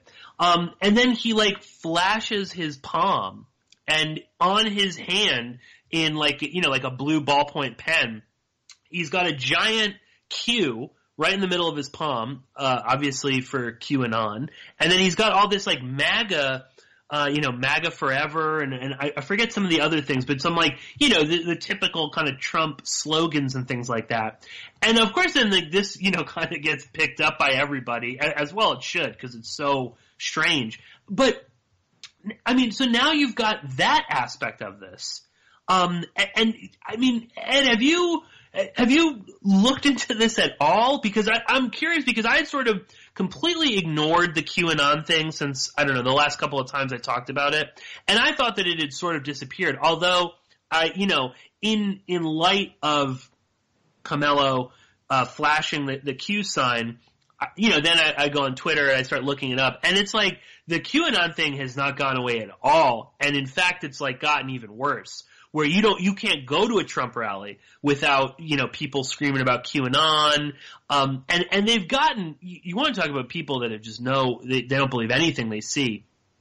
They've really gone out there. I saw this post, I tweeted about it, but it was like, I guess Q posted on 4chan like a picture of a watch. And you can't tell anything. It's like a watch and just like a gray background. And then, suddenly all of these QAnon watchers, they're saying, oh, well, this was, you can tell from the shadow of this and this thing and blah, blah, blah, that watch was in the White House, in the Oval Office. There's zero proof. I don't know. They're truly seeing things that aren't actually there. Well, not only that, though, but that was Obama's Oval Office that they were showing. The picture. Yeah, I know. I saw you said that too. Yeah. Right, exactly. Yeah, like it doesn't even make any sense. But, have you seen anything about, QAnon talking about this guy? Because it's funny, I haven't seen, all of these QAnon followers, I haven't seen them referencing Anthony Comello on Twitter or anything like that. Have you seen anything? No, I can't go in there every day and read that stuff because it's just so vague and such nonsense that it makes my head explode. But the thing is, you would think that now that the Mueller report is out, because the whole basis of the Q theory was that Mueller was really working for Trump all along, and that and that Hillary was already indicted, and had an ankle bracelet on, and McCain, and all this craziness. So you would think now that after the report comes out and Q hasn't arrested Hillary. There's no more indictments. He says there's no more indictments, so he hasn't indicted Hillary, and all this stuff. You would think that the Q would be done, but no, they don't miss a beat. These victims of con artists, they want to argue you to death because they're in love with their con man, and they can't admit that they've been fooled, and they can't admit they've been taken advantage of, and that they've been gullible, that they were a sucker. They'll fight you to the death.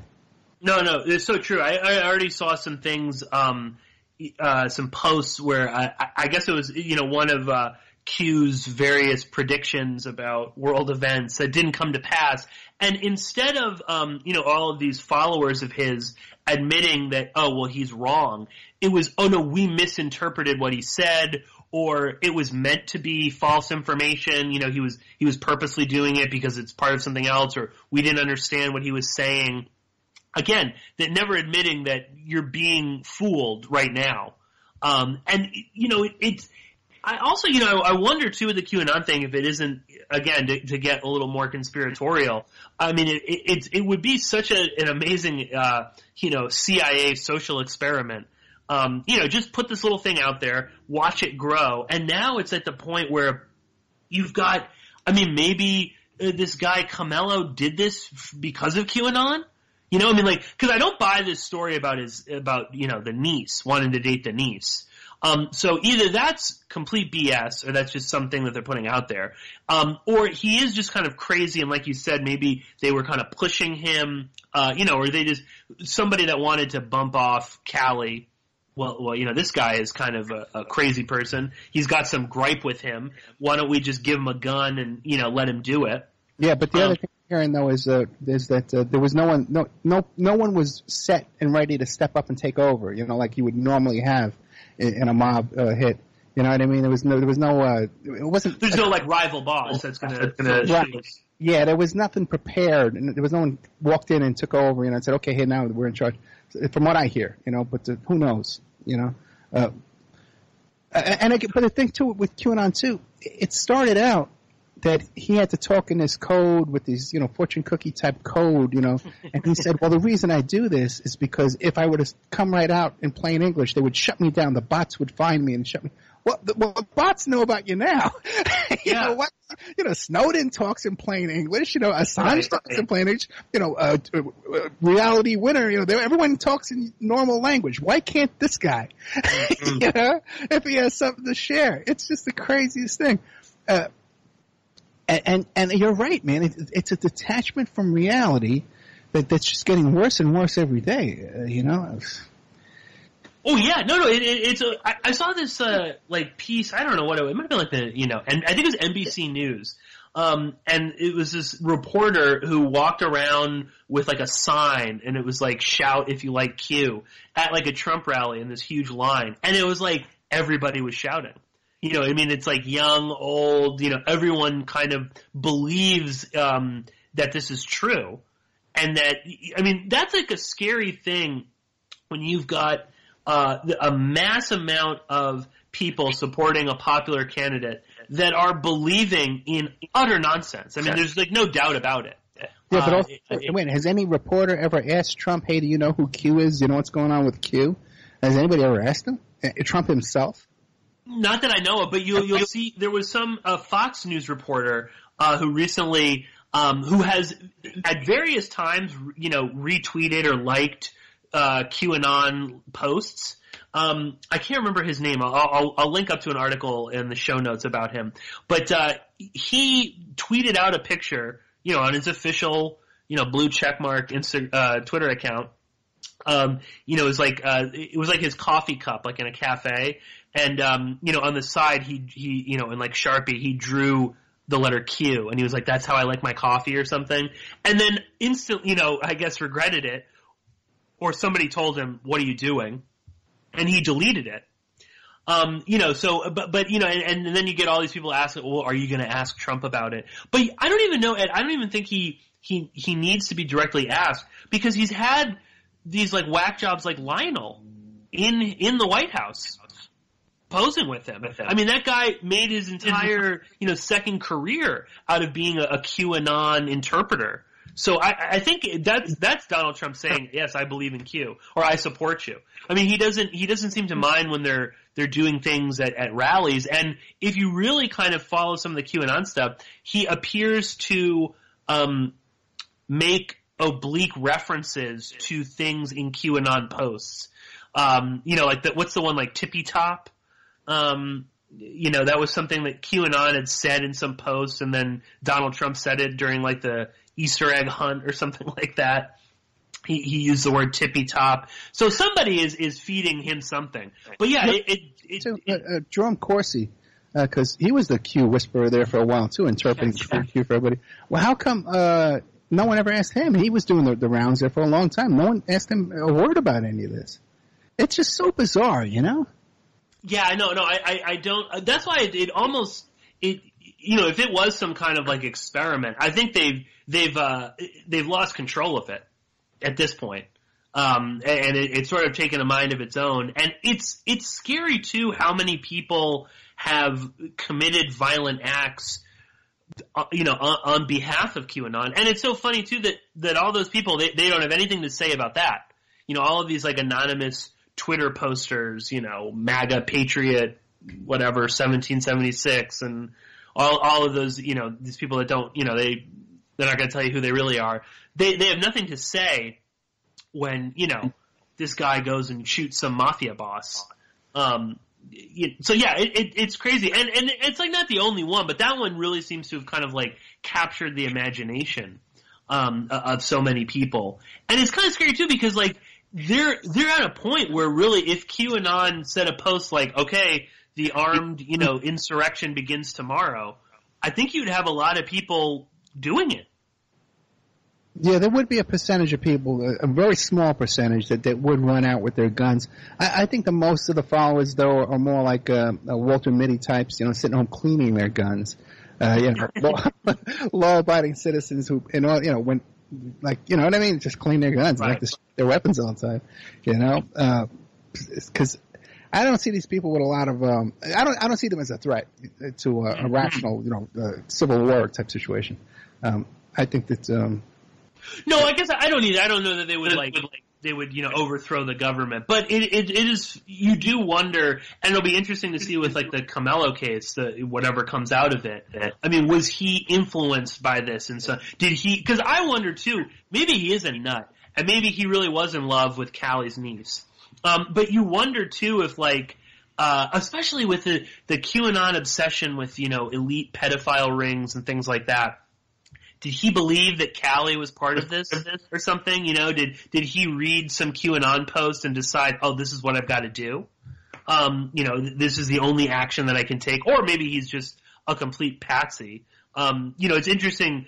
You said that there's nobody to kind of fill the void. And maybe you would know a little bit more about this, Ed, but I mean, my sense, again, living in New York, the neighborhood I grew up in was, filled with mafioso types. And I remember 4th of July, they would just block off the entire street. They would make these big, Goomba characters would be on the corner. They would literally be waving, buses to go around, like the regular, public buses. And it was just like a free-for-all, all these guys with ankle bracelets and stuff, playing pinochle. But that has really kind of died down to an extent, right? Well, okay. Yeah, well, I don't live in New York anymore, so I couldn't really tell you, but there's still organized crime, It's just it's not so much in-your-face Italians on the street corners as much as it is, Mm-hmm. And I guess I don't know. I mean, I know what you mean. I think it has died down, or it's sort of shifted and whatnot. But I didn't even really. To be honest, I was just sort of like, oh, right, Gambino, like they're still around, because this is the same. This is John Gotti, I guess he's sort of, in his own sort of coup, ascended to that kind of power. Do they have Ed, speaking of someone in Las Vegas, do they have like a presence there at all? Yeah, all the old guys are still here. I had, all the old guys are still here. And they're still. In fact, I just ran one into yesterday. I was at John Barber's book signing, and one of the guys over there is a well-known old timer here. John Barber is a fascinating life too. He was a comedy writer for Frank Sinatra and Lucille Ball and stuff like that. And so one of the guys involved with him who produced this, put up some money for his Garrison tapes. Is a local known guy, but I don't know. You see these guys, you do see a lot of the young tough guys. You still see them at the old restaurants like Piero's and stuff like that. They're still standing around. You see those guys, but nothing I'm concerned about. You're not in fear. I got my own problems, man. I don't worry about those. We're coming up towards the end of the show here, Ed, and is there anything interesting in the news that you're kind of following or looking at, looking into or whatnot? There's I'd love to get your take on Michael Avenatti's endless legal problems. Oh, I would love to talk about Michael Avenatti. I love to see this man go down. Are you kidding me?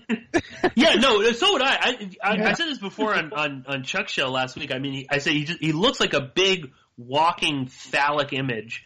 And, he just seems like such a sleazy, just, like the worst kind of snake in the grass. All right. What are your thoughts on Michael Avenatti? He's way over his head. He has no idea what he's doing. He saw Keith Davidson and what Keith does legitimately, correctly, and he just thinks you can go ham-fisted all over the place and start demanding money from people like a lunatic. Okay? He sues my client and my friend Keith Davidson, man, and tries to say that he was double dealing on those negotiations and stuff like that, and which is so nasty. You have a former client, Stormy Daniels, leaves one attorney, and then the next attorney's encouraging her to slander her previous attorney and to sue the previous attorney. That is such sleazeball tactics. And this guy who's ultimate sleazeball, he's got his own, forget about the stuff he just got caught with red-handed. He's going to go to prison on this. But this other stuff where there's coffee business, he's scamming money, he's stealing from his own partners in California. He was charged with that, too, on the same date. But then with this Nike case, he is so dead in this Nike case where it's not where people have totally misunderstand this. He's not advocating for a client here.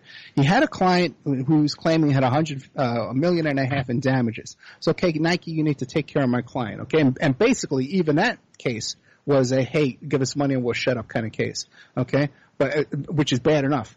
But then he goes on and says, and I want you, besides my client, in order for me to go away and to keep this quiet, I want $20 million for me as a payment to me. You put me on retainer. The retainer is going to say I completed my job the minute you pay me the $20 million to investigate this crime. Man, you cannot get more guilty than this guy. And it is so sloppy. He's on tape. He's in emails talking about this. So arrogant. This guy's going down. A lot of lawyers who practice this type of law, where you send in these letters of intent to sue, we just want to settle, it's embarrassed. You don't want to be embarrassed, let's settle this out of court because you don't want to be embarrassed. And a lot of those guys will get reported to the FBI. Keith Davidson's been reported to the FBI for extortion, blah, blah, blah, extortion. They never get it. They never get it because there's a way to do it. You could do it right. And Mr. Avenatti doesn't know how to do it. Mr. Avenatti is going to get reamed in this case, I predict. And I also predict, too, that there's a lot of shenanigans going on here, too, because, the other attorney in this case, unindicted co-conspirator, is Mark Garagos. Who is Mark Garagos? Oh, Mark Garagos was the attorney for Michael Jackson. He was the attorney for who's that girl? For one of the Whitewater girls. I forget her name. Karen McDougal. A lot of Karen McDougal's in these cases. And also, too, for Scott Peterson. Okay, and I tell you something, I got a problem with Mark Garagos. I did a job for some people during this Peterson case. Garagos saw my work, and he referred clients to me for a couple of years after. He was referring clients to me. So I got a problem with Garagos, but the thing is he's an unindicted co-conspirator in this case, and you know who his other client was? Who? Jussie Smollett. Oh, my God. The same day they're busting these other guys, Smollett gets a get-out-of-jail-free card with a limo ride home. Okay, so you tell me what's going on there. I suspect that Smollett gave them some info on Garagos. Just a suspicion. It's such a sordid tale, too. And the thing with Avenatti that gets me, too, is that he just inserts himself into every high-profile case. R. Kelly, Epstein, Stormy Daniels, Nike. I mean, it's like he just thinks he can get a piece of all of it. I mean, this is also this guy thought he was going to run for president. Remember that? Right, yeah, right. Well, you know how they learned all that from is from Pelicano, who just got out. Pelicano was notorious for inserting himself into cases. He would go on his own spec and start wiretapping people and then contact the lawyers and says, hey, I got all the dirt you need. You want to buy it? I'm your partner. Right. And he walks into their office without even knocking on the door, this guy. But anyway, he just got out, 70-something years old. So let's see what happens when he gets out. I better start talking nice about him. Yeah, I know. I feel like we've talked about Pelicano a couple times before on the show, and you're always just sort of like, oh, whatever, he's just going to be in prison. But yeah, he is out. I thought he had a longer sentence. So did I, man. But maybe he had some of that C4 left over, and he busted out. Yeah, or good behavior or something. Oh yeah, he's a good guy. Yeah, right. Real sweetheart. Hey, by the way, don't forget, man. But Michael Jackson, everybody knows he quit the Michael Jackson case. And he said, because everyone thinks I quit the Michael Jackson case because I think that he was molesting little boys. What he was doing was 100 times worse than molesting little boys. So you got to imagine what was going on there. That's Pelicano that said that, right? Quote. That's a quote, and he's repeated that quote in the past couple of years too. Yeah, I would love a tell-all book from him, although I don't know if there's enough money in the world. No, the word is that he is negotiating. He's got all those tapes. He's trying to cut a deal. He's trying to make a deal to sell his information. Really? Yes, but I'm sure he'll get scooped up before that, and someone will hire him. A because the kind of lawyers he was involved in are guys like Avenatti making $20 million over a weekend, doing those kind of deals. So, I know. I mean, I feel like I got to take a shower now after talking about Avenatti. But Ed Opperman, I want to thank you for joining us once again on the show. It's always a pleasure to have you here. Tell the listeners where they can go to listen to your show. By the way, I have a show coming up about Pelicano. I'm interviewing this guy that wrote a really good book about Pelicano. They can find my show, The Opperman Report. I'm on the Ocelli.com on Saturday nights at 7 p.m. Also, too, you can find me on Friday nights, 7 p.m. till I do 2 hours, then I do a live hour by myself at 8 p.m. You can find me on Spreaker and iHeart and iTunes and stuff like that, all of those wonderful stations. And just Google Opperman Report. You can buy my book, How to Become a Successful Private Investigator. You can find that at my website, emailrevealer.com. You need any kind of PI work, asset searches, locates, adoption investigations, all kinds of fun stuff. Email tracing, online infidelity investigations. Show's brought to you by King.com. I was going to say, Pacific West Bamboo I miss those guys, yeah. Well, Ed Opperman, thank you so much for joining us today. Thank you all so much for listening. Again, you can follow all my work at PorkinsPolicyReview.com. You can support me by going to Patreon.com/Pierce Redmond. Thank you all so much, and I'll be talking to you very soon.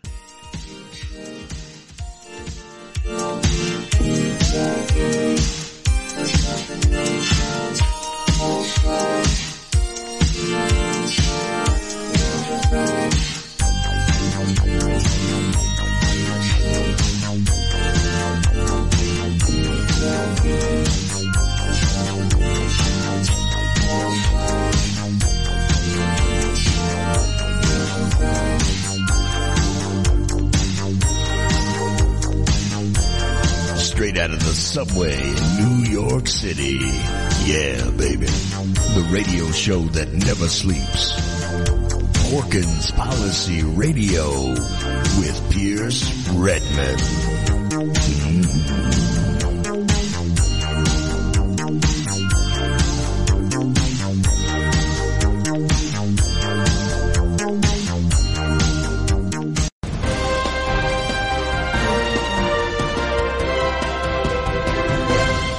Podcast listeners around the world are advised to immediately go to Ocelli.com and become part of the Ocelli effect by supporting media produced by Ocelli.com.